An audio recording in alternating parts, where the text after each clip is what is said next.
Hi guys, welcome to Martin Luther and the Protestant Reformation Part 2. When last we left off, Martin was still an Augustinian monk in the church who had just returned to his order from Rome, very disenchanted with the entire thing. But things really start to heat up for Martin in 1516 when Johann Tetzel, who was a Dominican friar, was sent by Rome through Germany, Saxony at the time, in the Holy Roman Empire, to collect money for St. Peter's, the building of St. Peter's Basilica in Rome. And the way that Johann Tetzel would do that was by selling indulgences. Selling of indulgences has been outlawed by the church for several centuries. I've got to mention that. But at the time, it was considered proper and above board. And people tend to oversimplify indulgences a lot. Just, oh, you think you can buy your way into heaven kind of thing.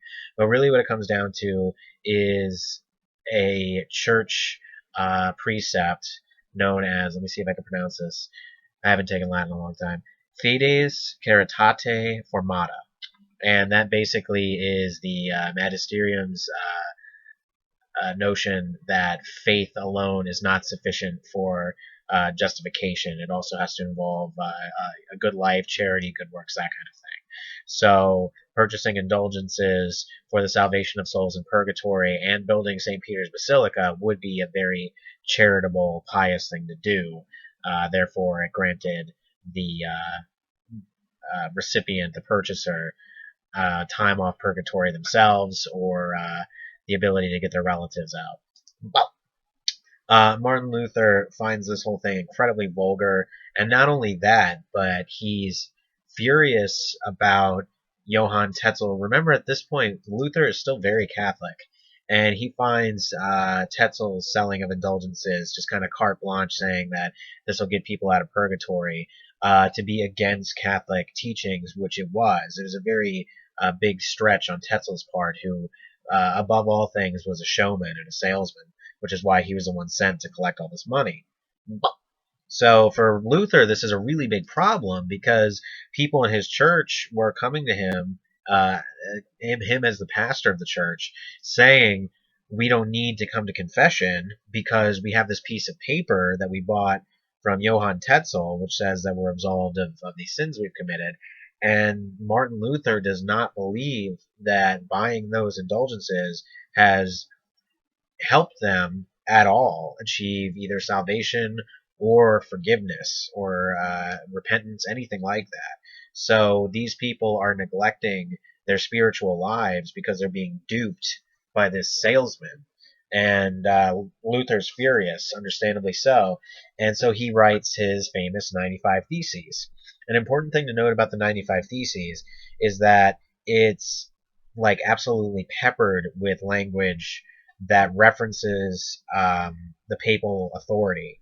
At this point, he is still Catholic. He still, believes in the papacy. He still agrees with the teaching of the magisterium. He just believes that Johann Tetzel has violated the law of the church. So he writes his 95 Theses, and the legend goes that he nailed it to the door of his church at Wittenberg, but there's really no historical reason to believe that's true. And even if it was, that's how people disseminated information back then. It wasn't really this big, grand, dramatic gesture the way we think of it today.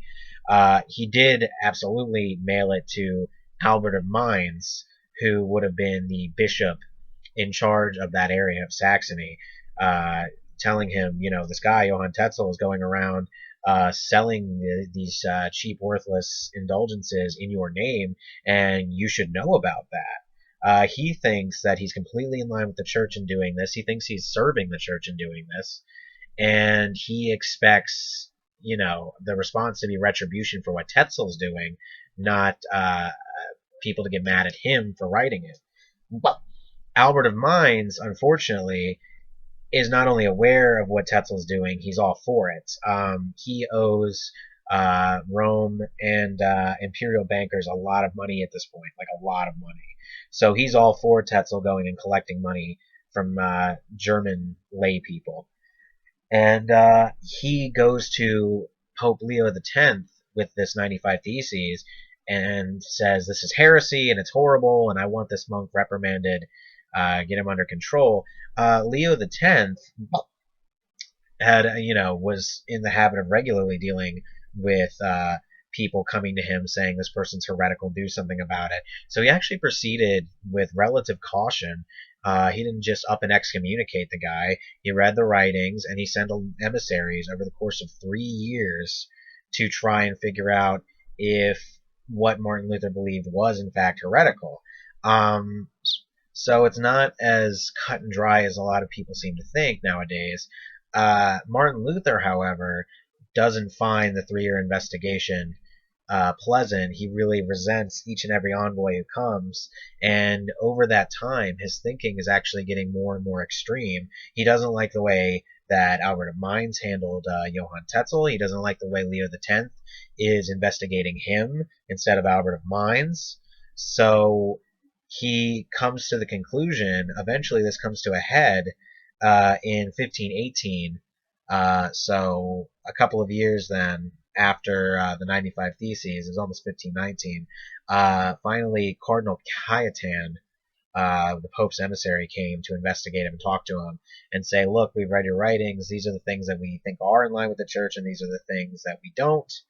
And at that point, Luther said, well, you know what? How about this? I don't really recognize papal authority now because revelations can be interpreted in such a way that the papacy is the Antichrist. So this is a really extreme jump for Luther. A lot of people don't realize that. He was a very faithful, devoted servant of the church.